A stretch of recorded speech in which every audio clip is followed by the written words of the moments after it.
नमस्कार दोस्तों, मैं हूं उमेश कुमार नायक और मैं आ गया हूं अभी हरियाणा राज्य के हंसी शहर में। जो आपको हमारे कैमरे के द्वारा सामने दिख रही है वह पृथ्वीराज चौहान का भव्य और ऐतिहासिक किला है। यह किला पृथ्वीराज चौहान जी का प्रवेश द्वार का प्रथम रास्ता है और ये चारों ओर जो दिख रही है आपको यह अवशेष, यह अत्यंत विशाल और मोटी जो जिसे अभेद किला बोला जाता है, या पहाड़ जैसी दीवार जिसे किसी भी शत्रु द्वारा इसे पार कर पाना या भेद पाना असंभव के बराबर था। चलिए इस किले को हम नज़दीक से देखते हैं कि अभी इसमें क्या क्या बचे हुए हैं। यह 11वीं से 12वीं शताब्दी के उस दौर का किला है जिस समय पृथ्वीराज चौहान हरियाणा, पंजाब, दिल्ली और आसपास के राज्यों में राज करते थे। चलिए हम आगे की ओर बढ़ते हैं और आपको दिखाते हैं इस किले का भव्यता, जो कि पृथ्वीराज चौहान द्वारा बनाई गई यह किला अत्यंत विशाल और बृहद पैमाने पे फैली हुई यह प्रथम द्वार है जिसके द्वारा किले में प्रवेश हम कर रहे हैं। काफ़ी संख्या में यहाँ बच्चे खेलने कूदने के लिए आते रहते हैं। जैसे ही हम प्रथम द्वार से अंदर की ओर आते हैं तो यहाँ हमें चारों ओर मलबा दिखाई दे रही है। यह अत्यंत पुरानी 1000 साल लगभग पुरानी किला है जो कि बहुत ही बृहद पैमाने पे फैली हुई थी। अभी हम जैसे जैसे ऊपर जाएंगे यहाँ आपको इनके अवशेष बचे हुए दिखाई देंगे। अभी मैं यहाँ पर फर्स्ट टाइम विजिट किया हूँ। अभी हमें जैसे जैसे जो भी चीज़ दिखेगी वह हम कैमरे में कैप्चर करके आपको दिखाने की कोशिश करेंगे। 1000 साल पुरानी होने के बावजूद भी यह अत्यंत मजबूत और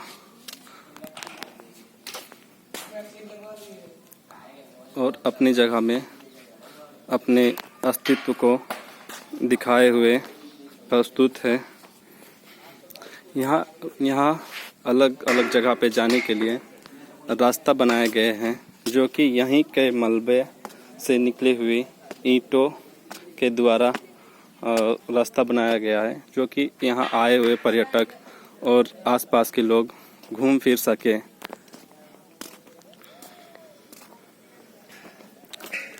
यहाँ के मलबा इतना विशाल हुआ करता था कि यह पूरी एक पहाड़ में तब्दील हो चुकी है। आप जिधर ही देखेंगे वह पहाड़ के समान मिट्टी और ईंटें दिखाई दे रही होंगी। यह ईंटें अत्यंत मजबूत और ठोस हुआ करती हैं। इसके आवाज़ को हम लोग आज भी सुन सकते हैं। यह ईंटें, इस प्रकार की ईंटें को हम लोग अक्सर झैया ईंटा करके बोला और सुना करते थे, जो कि ये पत्थर के बराबर ये आग में अत्यंत पूरी तरह तप के लाल हो जाने के पश्चात इस तरह की ईंटों में आवाज़ आती है। किला जैसे जैसे पुरानी होती गई वैसे वैसे अपने अस्तित्व को धीरे धीरे मिट्टियों में तब्दील करती चली गई। अभी भी लोग यहाँ काफ़ी मात्रा में प्रतिदिन की तरह सुबह शाम टहलने और अपने निजी काम से भी आते हैं। अभी भी पृथ्वीराज चौहान जी का किला का काफ़ी मात्रा में अपने अवशेषों को और इमारतों को संजोए कर रखी हुई है, जिसे हम अब दिखाएंगे आपको। काफ़ी दूर दूर में कुछ कुछ ही इमारतें और स्मृति चिन्ह बची हुई हैं, बाकी पूरी तरह से यह मिट्टी के ढेर में तब्दील हो चुकी है। यहाँ जितनी भी खुदाई की जाए, यहाँ इमारतें और ईंटें ही निकलेंगे। ये अत्यधिक हम लोग लगता है पहाड़ के ऊपर में आ गए, जिसके माध्यम से पूरे शहर को हम लोग यहाँ से देख सकते हैं। काफ़ी देर चलने के बाद हमें एक यह इमारत दिखी है जो कि काफ़ी मजबूत और पूरी तरह से खड़ी है, जो कि हम आपको नज़दीक से दिखाते हैं। इसे आप हम नज़दीक से देख सकते हैं, इसकी बनावटी को, और ये अत्यंत पतले पतले ईंटें, और अंदर से हम दिखाने की कोशिश करेंगे। ये गेट है, खुल गई। यहाँ आने के बाद आवाज़ काफ़ी इको कर रही है। ये ढलाई हमारी इस जैसी ढलाई की छत नहीं है, फिर भी ये हजारों हजार साल पूरी मजबूती से खड़ी है। यह इमारत सैनिकों के विश्राम के लिए और किसी कारणवश बनाई गई थी, जो कि अभी भी पूरी तरह से मजबूत और अपनी भव्यता को दर्शाए हुए है।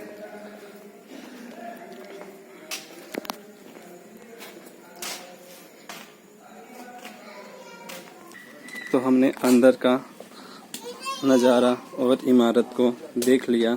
अब बाहर से भी ये देख सकते हैं, यह एक गुफा के समान बनाया गया है, ताकि अगर सैनिकों पे कभी हमला होता है तो उसका सामना किया जा सके और किसी भी प्रकार के हमले से बचा जा सके। इसलिए इस तरह का अंडरग्राउंड इमारत का निर्माण किया जाता था उस समय। हजारों हजार साल यह इमारत खड़ी हुई है, जो कि अब धीरे धीरे अपनी भव्यता और अस्तित्व को लग रहा है कि गंवाए जा रही है। इन्हें बहुत संजो के रखना अति आवश्यक है, ताकि हमारी पीढ़ियाँ दर पीढ़ियाँ आए तो ऐसी विशाल मजबूत इमारत और राजा महाराजाओं की जानकारी से परिचित हो सके। हजारों हजार एकड़ में फैली हुई यह पृथ्वीराज चौहान जी का किला में अब कुछ ही इमारत और कुछ ही स्मृतियाँ शेष बची हुई है, बाकी ये मिट्टी के ढेर और पहाड़ में तब्दील हो चुकी है। चलिए, यह चलते चलते हमें यह एक बिल्डिंग नुमा दिखी हुई है, इसमें चल के देखते हैं कि क्या है।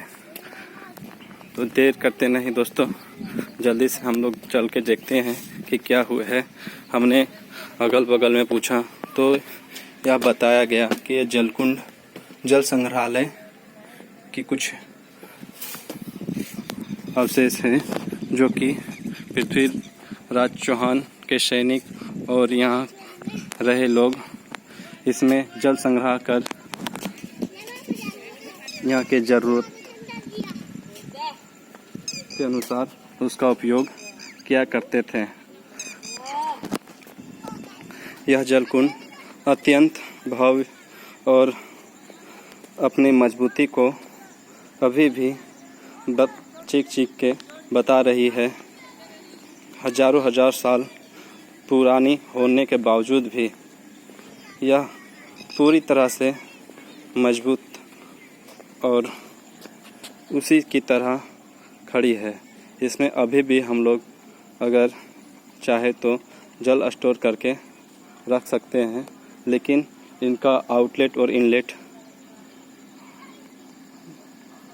की रास्ता लगभग मिट्टियों से और पत्थरों से दब चुकी है। अब यहाँ पर एक पशु चरगाह के रूप में भी लोग आते हैं और अपने पशुओं को भी यहाँ पर चराते हैं। यह जो देख रहे हैं चारों ओर, यह पृथ्वीराज चौहान जी का किले का ही क्षेत्रफल और भूमि है, जो कि दिन ब प्रतिदिन अब यहाँ पर झाड़ी और पेड़ पौधे उगते आ रहे हैं। यहाँ पर मंदिर और कुछ मज़ार होने के चलते लोग यहाँ पूजा और अपना नमाज अदा करने के लिए भी लोग आते हैं। पृथ्वीराज चौहान के गुजर जाने के पश्चात गौरी के शासक, गौरी के वंशजों ने इस किले पर राज किया तथा यहाँ एक मस्जिद का भी निर्माण कराया, जो कि हमारे कैमरे में दिख रही होगी। हो सके तो मैं वहाँ तक जा पाऊँ तो आपको सामने से दिखाऊंगा।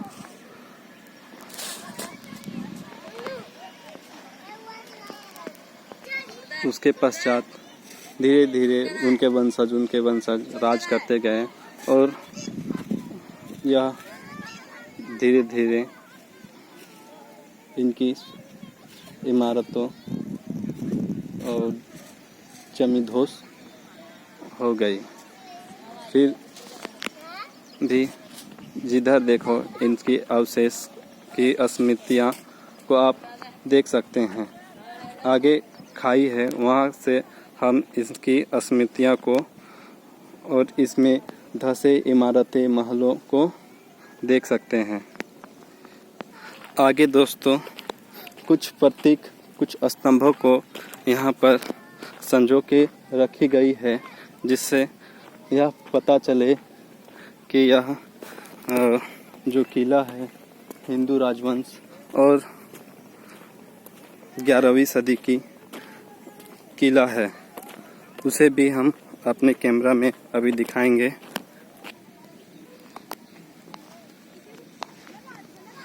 यह दोस्तों एक बहुत दूर चलते चलते दूर जाने के बाद एक स्तंभ दिखा, जो कि यह दर्शाता है कि यह प्राचीन काल में यहाँ ऐसे ऐसे अनेकों स्तंभ हुआ करती थी, जो कि किसी दूसरे यूज के लिए या उपयोग के लिए कहीं ले जाया गया या उसे जमी ध्वस्त कर दिया गया।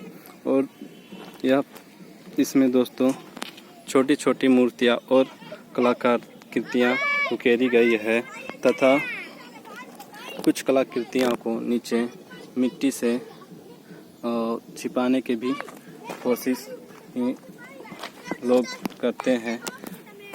अनेकों जगह, हर एक जगह कोई ना कोई बदमाश और कुछ ऐसे लोग होते हैं जो कि पुरानी सदियों की चीज़ें या राजा महाराजों की चीज़ें को छिपाने की कोशिश करते हैं। वैसे लोगों से हमें दूर रहकर इन कलाकृतियों और इन पुरातत्व चीज़ को संजो के और रखना चाहिए। चलिए दोस्तों, मैं कुछ और कलाकृतियाँ और कुछ और अवशेष को ढूंढता हूँ और आपको दिखाने की कोशिश करता हूँ, जिससे पता चले कि यह पुरातत्व और 11वीं से 12वीं सदी की तत्व है। दोस्तों अब चलते चलते हुए हम काफ़ी दूर आ गए हैं और यहाँ कुछ एक स्तंभ दिख रहा हुआ है, जो काफ़ी बच्चे यहाँ पर खेल कूद रहे हैं। चलिए इस स्तंभ को नज़दीक से देखते हैं। यह एक बच्चा कान्हा का स्वरूप लेके खड़ा हुआ है और भैया बोल के मेरा भी फ़ोटो खींचिए, इन्होंने गुजारिश की। इस स्तंभ में आप किन्हीं के पैर के दृश्य देख सकते हैं। हो सके या कहीं देवी देवताओं का चित्र हो, चरण पादुका हो, जिन्हें प्राचीन काल में पूजा के लिए पूजा और अर्चना किया करते होंगे। इसको यहाँ पर संजो के रखा गया है। किस कारणवश रखा गया है ये हमें पूरी तरह से ज्ञात नहीं है, बट इनकी खूबसूरती और इनका 11वीं सदी का ये अद्भुत कलाकृति को आप हमारे कैमरे के माध्यम से देख सकते हैं। यह बच्चे प्रतिदिन यहाँ पर आके खेलते कूदते और अपना समय व्यतीत करते हैं। मेरा नाम भीम है। इसका नाम भीम है। तुम लोग का स्कूल जाता है कि नहीं? जाता है। जाता है। कब जाता है? सुबह। कितना बजे जाता है? 7:30। 7:30 बजे स्कूल जाता। क्या नाम है? गगन। गगन। और तुम्हारा क्या नाम है? रोहन। रोहन। रोहन टकला हो गया। और तुम्हारा? मेरा नाम मनोज। मनोज। तुम लोग यहीं अगल बगल में रहते हो ना? इसका नाम बदला है। यहीं पर ही। किधर है तुम्हारा घर? तुम लोग पर डे आते हो खेलने कूदने के लिए? ये लोग रोजाना पर डे खेलने कूदने के लिए आते हैं। और दोस्तों मैं जो बोल रहा था कि यहाँ चारों दोस्तों यह खाई बहुत पुरानी खाई है, जो कि जो हमारे पृथ्वीराज चौहान है वह किले के अवशेष को आप हमारे कैमरे के माध्यम से देख सकते हैं। ये जो दिख रही है ईंटें, यह किले की अवशेष हैं जो कि जमी धोस अभी हो चुकी है। जिधर जाओ उधर आपको यह किले की अवशेष आप देख सकते हैं। यह महल का अवशेष जो आपको सामने दिख रही है वह महल का अवशेष है, जो कि आप दूसरी प्रवेश द्वार हुआ करते थे। हमने जिधर से घुसा वह प्रथम प्रवेश द्वार थी और यह दूसरी प्रवेश द्वार है। ऐसे 4 प्रवेश द्वार हुआ करते थे और अभी जमी धोस हो चुकी है सभी द्वारें, सिर्फ एक ही बची हुई है जिन्हें यहाँ की सरकार संजो के रखी हुई है, जो कि आए हुए पर्यटकों और लोगों की यादें इससे जुड़ी हुई रहे।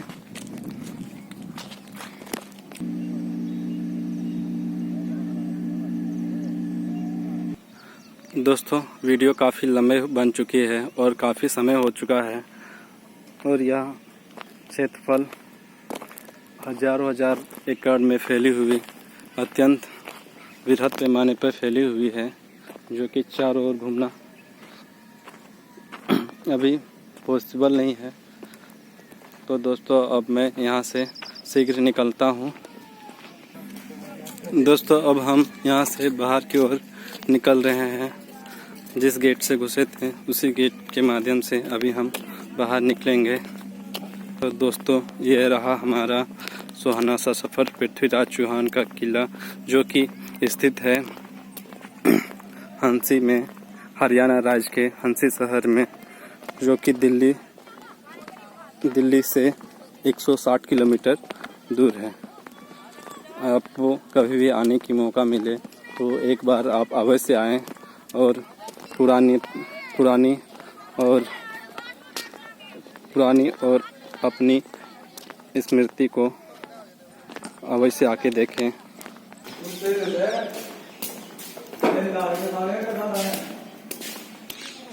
किले से दोस्तों अब हम बाहर तो निकल गए हैं और अब हम बस स्टैंड की ओर प्रस्थान करेंगे।